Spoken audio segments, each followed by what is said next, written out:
Hello everyone and welcome to a general overview video of the Dark Eye. And as I would always say in German, Ei Gude, which means only hello everyone in a southwestern German dialect.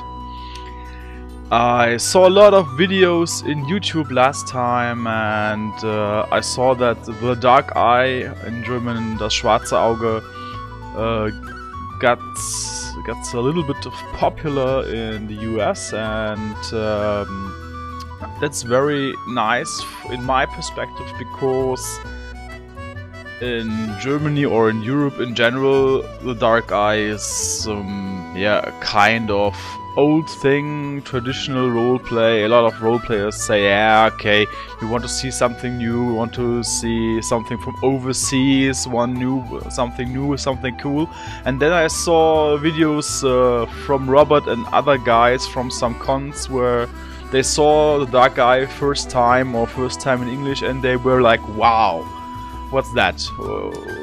Why didn't we hear that about that before?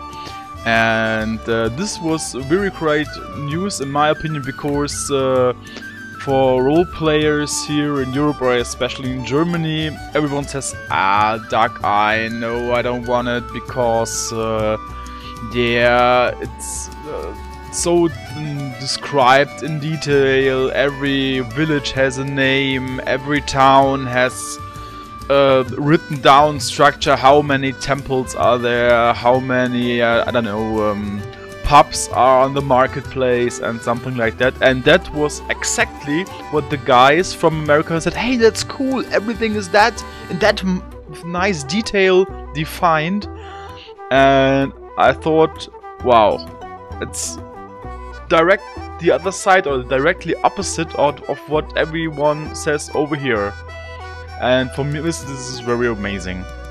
And for you, if you don't know, the Dark Eye, it's the world made up in the, I don't know, 1980s, I think, from a bunch of guys around Ulrich Kiesow.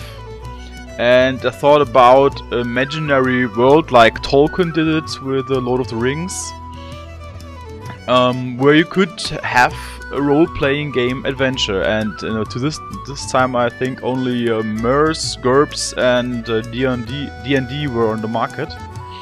And from the German perspective, they did a really freaky thing, and there was only a little group of guys who played that. And when I were in school 20 years ago and you said, yeah, I'm playing the Dark Eye, I'm a role-playing gamer, everyone said, you do what?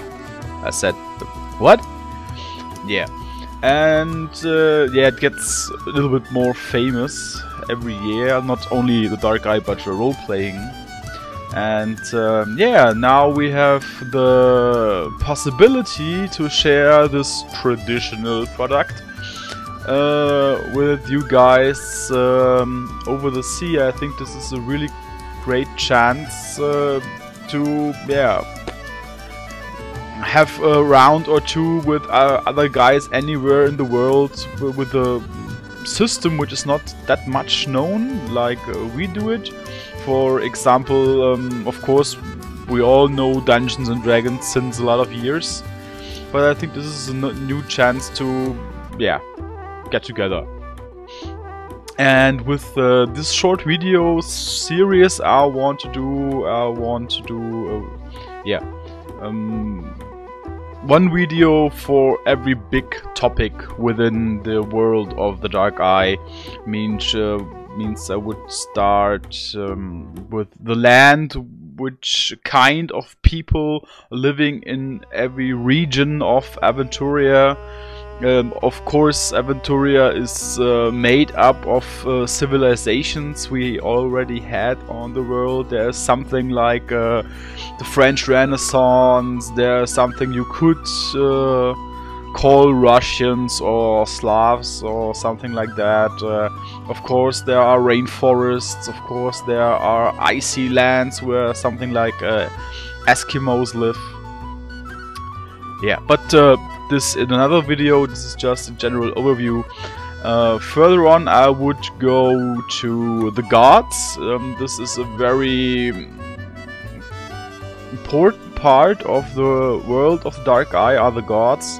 Because of course in any fantasy setting we have some gods where the people believe in, and of course if you are a servant of Pelor in the D&D, you would act like a lawful good man maybe, and if you are a priest of Grumsh, the orc god, you would be more chaotic or would be a little bit more evil, something like that. But in Dark Eye there is a code for any servant of any god, what you're allowed to do and what you are not allowed to do. And yeah, it's made a really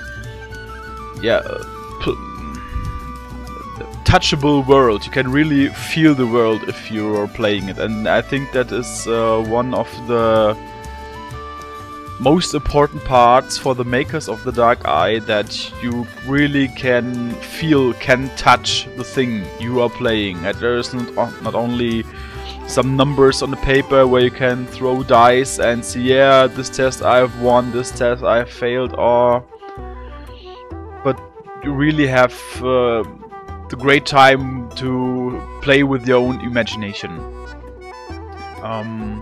And that is one of the last things I wanted to mention. For example, the Dark Eye versus D&D.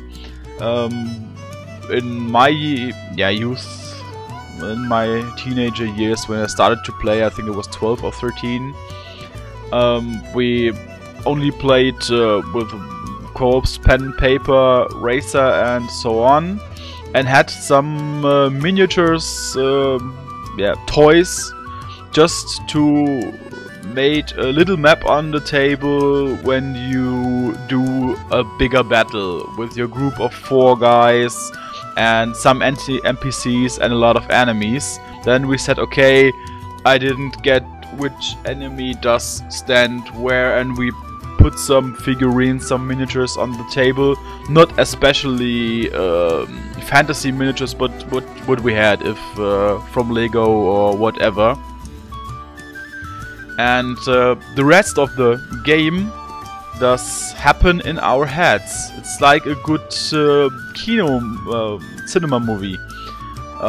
If you go to the cinema and the whole movie you are sitting there watching the movie, and you are feeling, yes, I'm in the cinema, I'm eating popcorn, I'm drinking Coke. When I'm watching the movie, it's fine.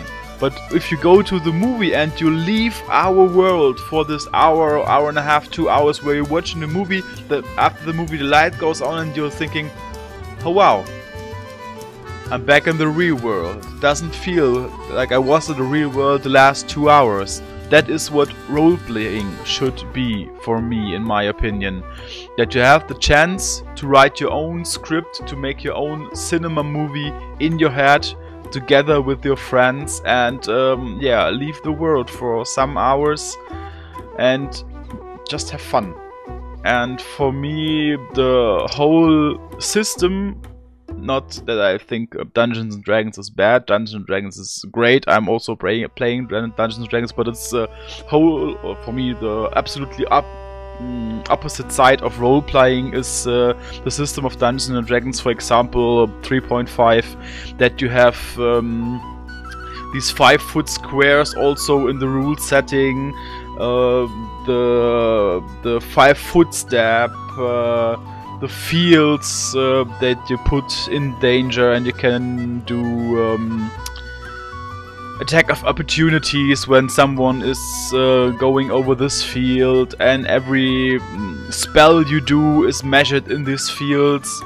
Of course, it's more easy to do. You can really draw a map on the table, put some enemies there, or like is also famous these days, buy dungeon tiles, paint them, and do the right dungeon thing on the table. But in this moment you always would only sit on the table looking at these dungeon tiles. Your mind wouldn't go away and form this tunnels, these chambers, the smell of moss, of rotten flesh or whatever doesn't come up because you always see these dungeon tiles. And of course you also could do dungeon tiles, build villages or towns on the table for the Dark Eye, but the original rule set was really just describing, painting the world with your words, painting the imagination into the heads of your players with words. And this I learned in my early years with the Dark Eye, and it's because I really have a special place in my heart for it. And yeah, what should I also say? That is why I would do, as an original German-speaking guy, a short series about my view of Aventuria of the Dark Eye for you guys on the other side of the Atlantic, or maybe everyone else in the world which is interested in fantasy and for whom it is easier to read English rulebook than a German. And yeah, if you're interested to play a session or two with Dark Eye via Skype or Roll20 or anything like that, please leave a comment, write to me. I'm always looking for new players, for guys which want to share experience, and yeah. So far so good for the first video. If you like what I said, please leave me a thumbs up there. If you have other opinions, other ideas, other wishes about what I should talk, please leave me a comment, of course. I will read them, I will answer them, and if there are good ideas, I will follow this idea. And then, yeah, we'll see what would happen. So far, so good. Till next time, bye bye.